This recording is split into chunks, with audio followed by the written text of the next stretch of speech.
আসসালামু আলাইকুম। আশা করি আপনারা সবাই ভালো আছেন। আমরা আজকেও আরেকটি ফল চাষ পদ্ধতি নিয়ে আলোচনা করব। যে ফলটি আপনার বাড়ির পুষ্টির চাহিদা পূরণ করে কিছু হলেও বাজারজাত করতে পারবেন। যে ফলটি আপনি চাইলে অকেজো জায়গা, ছায়াযুক্ত জায়গায় চাষ করতে পারবেন। কিন্তু একটা বিষয় সবসময় মাথায় রাখতে হবে, যেন বৃষ্টির পানি জমে না থাকে বা বন্যার পানি যেন না আসে। তো আপনি চাইলে আপনার বাড়ির যে পাশের অকেজো জায়গাটা বড় গাছের নিচে, ওই জায়গায় আপনি চাইলে আনারস চাষ করতে পারেন। আনারস সুস্বাদু একটি ফল।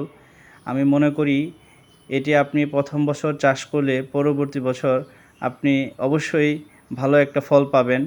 কারণ এটা বছরে একবার ফল দেয়। একটি গাছে একটি ফলই দেয়।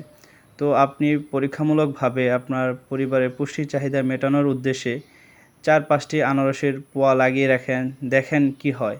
যেহেতু অকেজো জায়গা, এখানে কোনোভাবে চাষাবাদ করা যাচ্ছে না।